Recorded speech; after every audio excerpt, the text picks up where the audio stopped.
Assalamualaikum warahmatullahi wabarakatuh. Selamat malam, salam sejahtera buat rekan-rekan semua. Ketemu lagi dengan saya di sini. Saya ingin membagikan caranya memperbaiki speedometer Vario 125, dan ini mati total. Diakibatkan karena kaca speedonya yang retak dan kena air, dan di sini kan juga terlihat ya jalurnya pada korosi, keropos-keropos karena kena air. Nah, kemungkinan besar mudah-mudahan ini cuma masalah di jalurnya saja, nggak ada komponen yang rusak gitu ya. Langkah-langkah awal pengecekannya sebagai berikut. Langsung aja saya tunjukkan sebentar, diperbesar dulu biar kelihatan. Nah, ada ya, kelihatan ya. Langkah awalnya, ya ini udah saya kasih arus untuk arus 12 voltnya, sama seperti di video-video sebelumnya. Ini nanti saya kasih gambarnya nanti. Ini negatif positifnya. Kalau yang jelas di sini itu negatif positifnya yang ini ya kawan ya. Ini untuk arus negatif, dan yang pojok sini untuk arus positif gitu ya. Oke, langsung aja. Sekarang langkah awalnya kita telusuri dulu jalur-jalurnya, dilihat kontinuitasnya terhubung atau enggak jalur-jalurnya.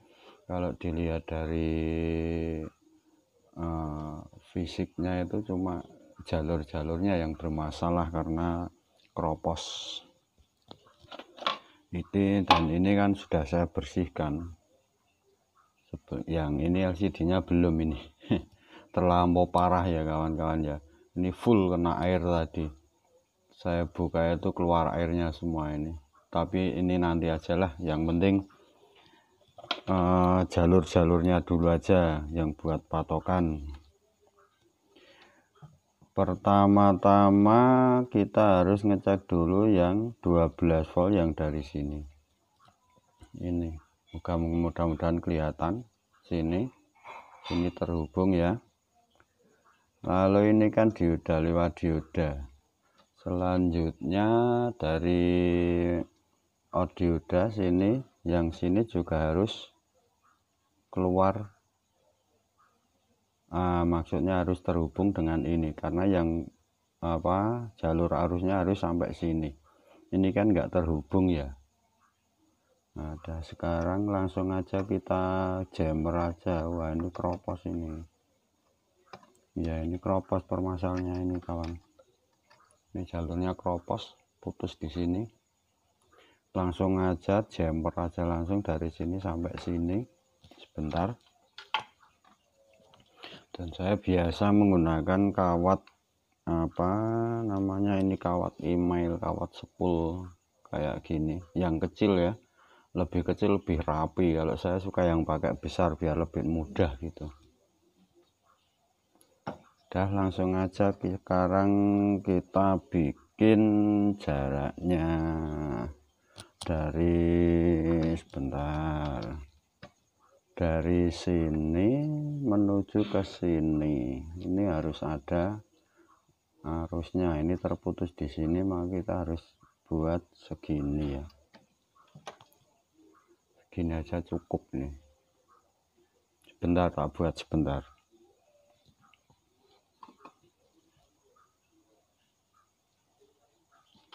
Solder tema. Maaf kesenggol.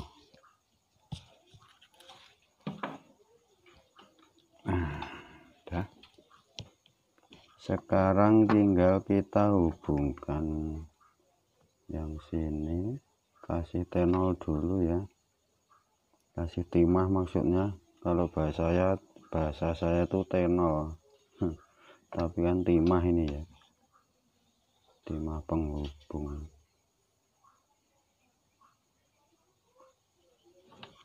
Sini sama yang ini. Ini.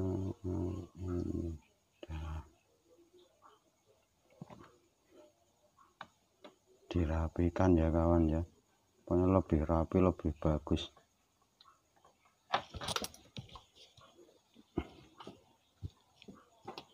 Bentar, biar lebih rapi.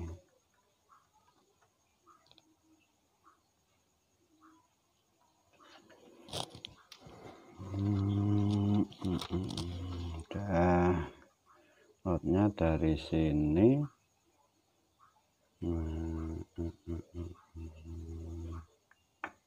Nah ini udah terhubung. Terus ini juga harus ada. Udah ya, sampai sini positif kondensatornya udah kemasukan semua. Terus jalurnya terus masuk ke sini di SMD nya ini. Oh ini terhubung ya, udah terhubung. Udah, kalau sampai sini harusnya sini itu udah keluar 12 volt. Kalau misal ini enggak ada masalah.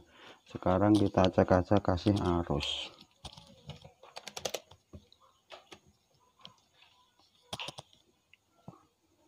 Bentar, biar kelihatan. Sudah, arus sudah masuk 12 volt. Ini ya, ini harusnya ada ini. Sini juga udah ada 12 volt, sini ada, sini aja.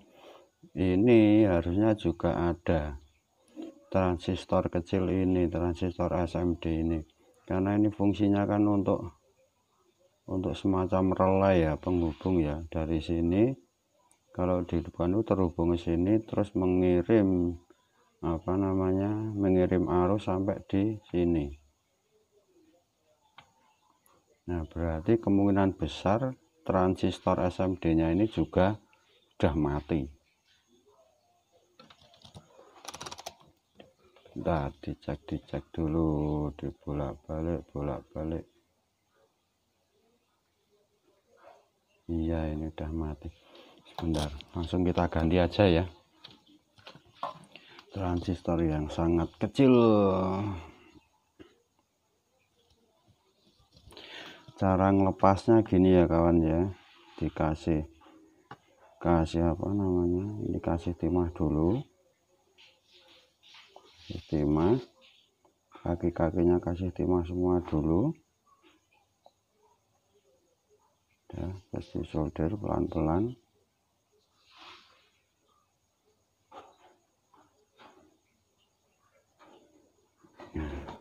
Udah terlepas. Ini IC-nya transistornya sangat kecil sekali ini. Ini. Nah, udah nggak kelihatan ya. Nah, ini kemungkinan yang mati yang ini. Ini yang ada nggak kelihatan ya. Ya emang sangat kecil sekali. Pokoknya yang itu lah kaki 3 itu hasilnya kaki 3. Dan untuk penggantiannya berhubung susah ya, nyarinya di tempat saya itu susah. Saya biasanya menggunakan pakai ini, transistor besar ini. Yang penting fungsinya sama. Ini kodenya A1015. Kelihatan enggak? Bentar. Oh, enggak kelihatan ya. Enggak kelihatan, maaf.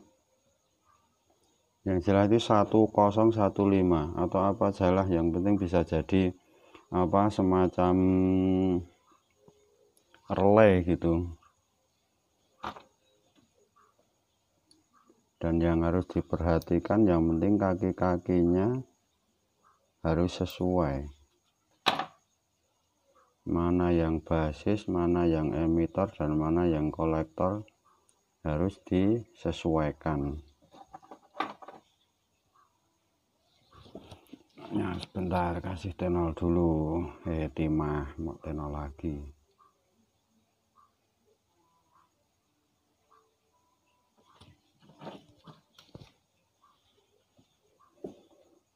kakinya harus diperhatikan ya kawan ya, jangan sampai kebalik-balik. Oh ini kecil banget ini, dikasih timah lagi aja biar kelihatan, biar enak nyambungnya, biar enak maksudnya.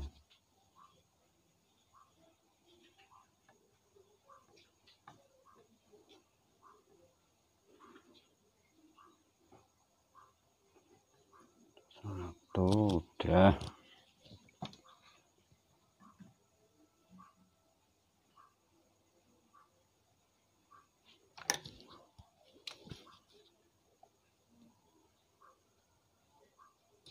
Dua, tinggal satu lagi. Satu lagi di sini. Kaki yang tengah itu kaki yang basis.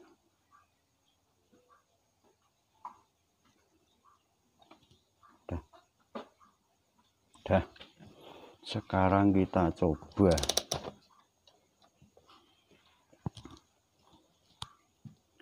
Kita coba, udah masuk belum arusnya?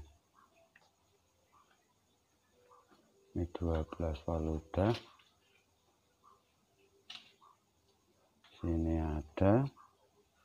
Terus sini enggak ada, ini belum ada ini. Oh, udah ada. Nah, ini udah ada kan? Yang sini tadi kan enggak ada kan? Kemungkinan ini jalurnya yang sini juga putus ini. Ditelusuri pelan-pelan. Yang ini kan hubungannya dengan yang ini ya. Ditelusuri pelan-pelan aja. Nah, ini udah ada kan? Sampai sini enggak ada. Nah, ini berarti jalur yang sini, ini sampai ke sini itu putus, juga terputus.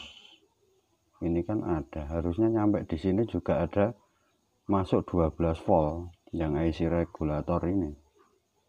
Terus ada, sebentar, ada di jammer dulu, nggak kelihatan ya jalurnya ya. Sebentar, ada saya persiapkan alatnya. Mungkin teman-teman juga bisa bikin alat seperti ini.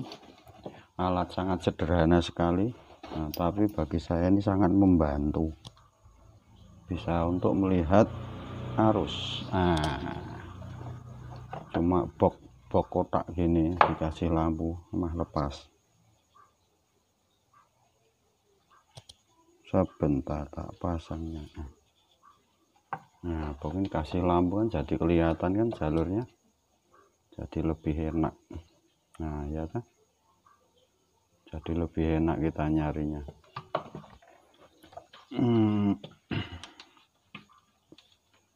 Tadi yang ini sini harusnya ini yang kaki ini, kaki apa nih ya, kolektor ini harus terhubung dengan sini, akhirnya masuk ke IC regulator, maaf. Nah, ini harusnya kaki yang ini, yang apa, kaki kolektor itu harusnya kan ini kan 12 volt, harus masuk ke sini juga 12 volt, dan ini jalurnya juga rusak. Sebentar, disambung dulu, langsung di jammer aja dulu.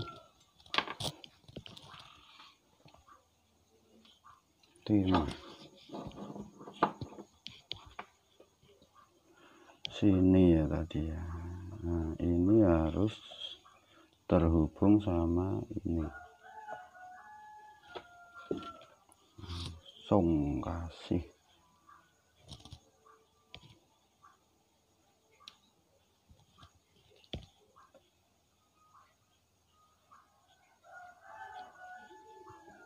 Sebentar kawan, nanti tak perlihatkan.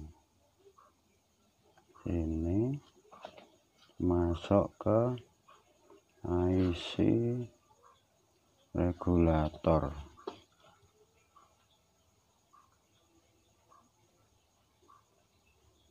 Ada.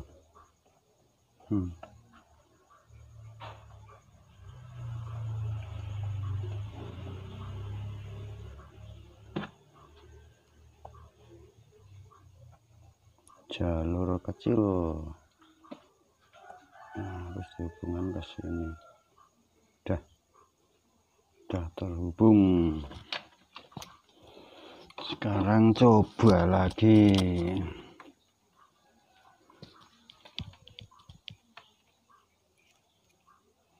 Coba lagi ini sini.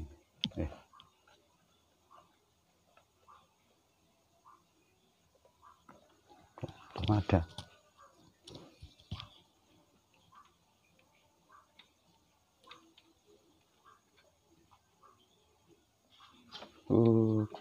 Lepas. Oh, lepas. Ternyata terlepas lagi.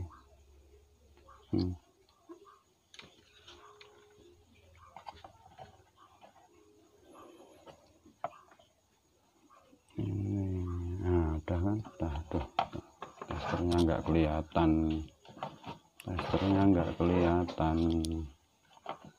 Udah, kita turunkan dulu.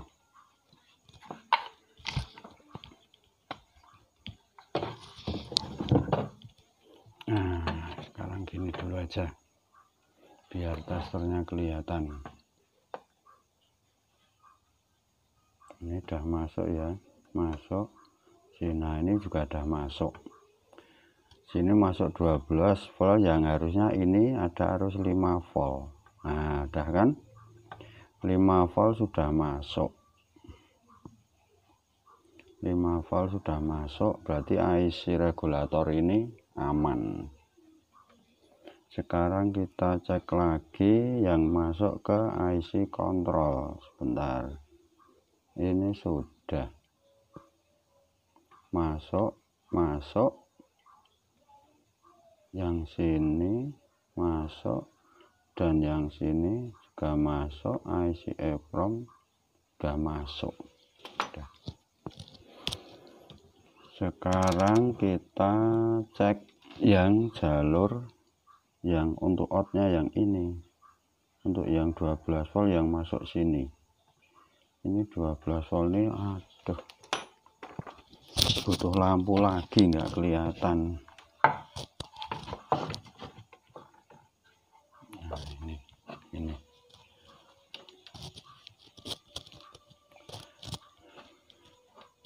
Sekarang di kakinya basis ini jalurnya kecil sekali ya kawan ya. Kok yang sini tuh jalurnya larinya ke sini.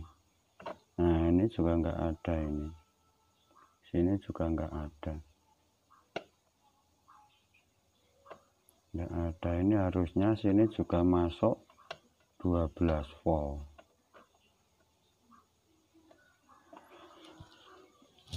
Berarti itu jalurnya juga ropos. Bentar, kita bikin lagi.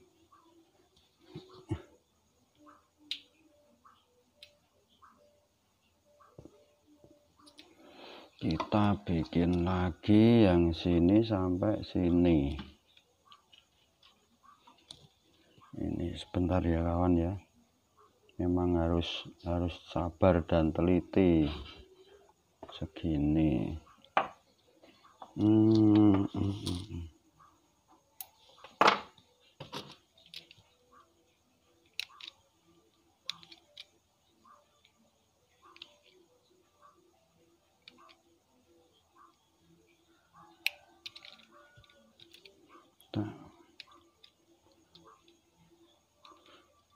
Bentar, baru bikin yang untuk menghubungkan jalur yang putus. Bukan menghubungkan, enaknya langsung kita ganti aja pakai kawat jumper. Dikasih tenol dulu aja biar lebih mudah ya.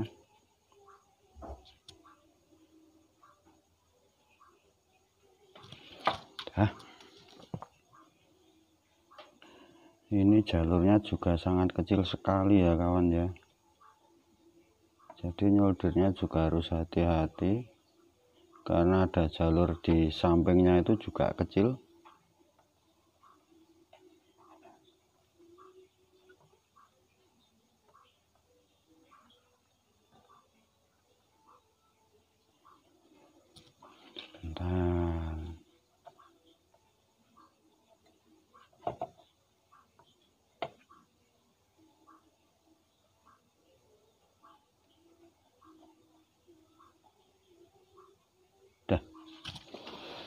Sudah terhubung, sekarang kita cek dulu. Udah terhubung 12 volt yang sini udah aman ya. Aduh maaf gak kelihatan. Ini ya kawan ya, sini ya. Sering kali ini putus yang di ini. Yang di R2 ini. Sekarang selanjutnya kita cek lagi yang dari IC arus yang masuk ke IC kontrol. Aduh maaf, belum dihidupkan ya. Dari IC kontrol ini harus masuk, harus ada 12 volt. Yang ini harus ada 12 volt. Kok IC kontrol? IC regulator, maaf, IC regulator. Sini masuk 12 volt, yang ini harus keluar 5 volt. Nah, yang 5 volt ini yang akhirnya bercabang-cabang sampai ke IC ini, IC kontrol dan IC EEPROM, IC programnya ini. Sekarang kita cek titik-titiknya. Yang perlu, yang bisa buat patokan ini ya kawan ya, sebentar nggak kelihatan ya, nggak kelihatan. Ada kelihatan ya, kelihatan. Udah gini, ada sebentar. Gini. Nah, pokoknya intinya itu ini harus masuk 5 volt di tiap sini, tiap penjuru atau apa namanya tuh. Yang jelas yang ini masuknya kan dari sini. Dari sini 5 volt. Waduh, testernya nggak kelihatan. Nah, gini ya. Ini aduh susah banget ya, ini kelihatan ya, yang ini masuk 5 volt, yang ini juga harus sudah masuk, yang ini harus juga udah masuk, terus satu lagi yang ini. Nah, ini harus masuk. Pokoknya bisa dihafal aja. Pokoknya yang arus yang 5 volt yang masuk itu jalurnya lebih besar. Ini kan besar-besar nih. Nah, ini masuk. Artinya di sini udah masuk 5 volt, sini udah 5 volt udah masuk, sini juga sudah masuk 5 volt, sini juga sudah masuk 5 volt. Udah masuk ya. Terus satu lagi yang di IC EEPROM-nya, yang ini. Nah, ini juga udah masuk. Nah, udah masuk ya. Nah, itu patokannya kalau memperbaiki speedometer. Kelima titik itu harus ada arusnya 5 volt.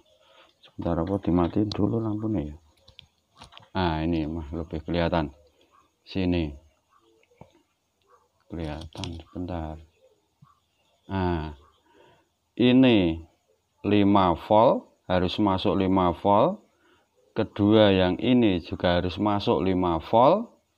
Terus ini juga harus masuk 5 volt. Dan yang ini juga masuk 5 volt. Berarti kan tiap penjuru ini udah masuk 5 volt semua. Tinggal yang IC EEPROM, IC programnya ini. Sini itu harus 5 voltnya dari sini, kaki ke-8 ini ya. Udah. Ini arusnya sudah masuk semua. Harusnya kalau IC kontrol ini masih bagus, nggak konslet, harusnya sudah apa itu namanya, udah hidup, jarumnya udah mau bergerak. Kita coba aja sebentar. Oh, udah hidup kan?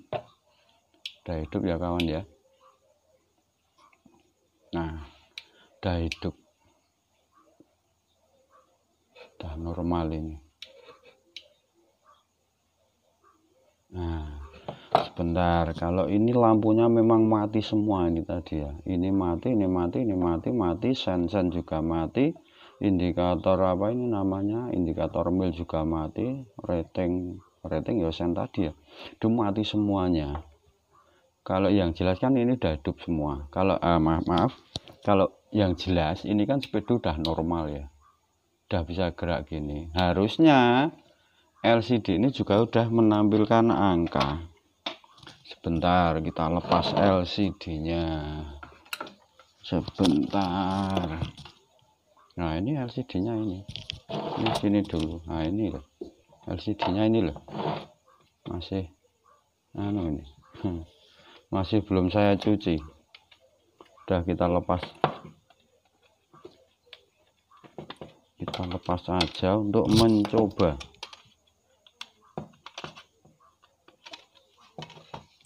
Wah, ini LCD-nya juga parah sekali ini. Entah masih hidup atau enggak ya. Ini airnya masih ini kawan ya. Nah, ini airnya aku masih ini. Dalamnya ini kan kemasukan air ini. Nah, ini demlok hitam. Aduh, mah jatuh. Demlok hitam itu kan air itu. Sekarang kita coba, kita pasang aja. Tampil atau enggak.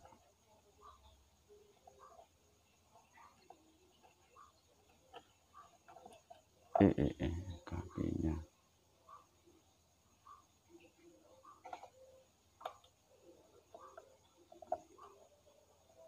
Sebentar, agak susah masang. Agak susah. Alah. Ini pas satu ini.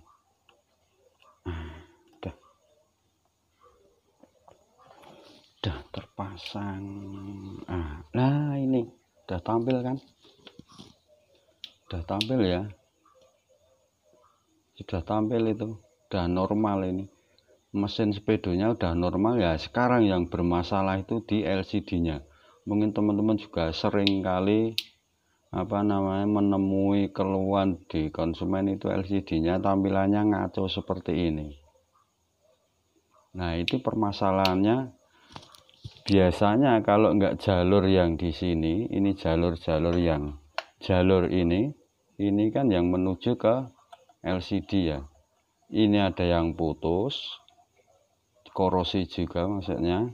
Kalau enggak berarti di LCD-nya. Tapi selama ini sering terjadi itu permasalahannya itu ada di LCD-nya. Nah, LCD-nya yang ini apa ini? LCD-nya biasanya itu yang sini yang putus jalurnya. Nah, untuk memperbaiki LCD tampilan yang ngaco seperti ini, sebentar lagi ya. Nah, ngaco kan, nggak muncul kan. Nah, itu harus diperbaiki LCD-nya. Nah, untuk memperbaiki LCD-nya ini, nantikan video saya selanjutnya biar nggak terlalu panjang durasinya. Sekian ya kawan ya, semoga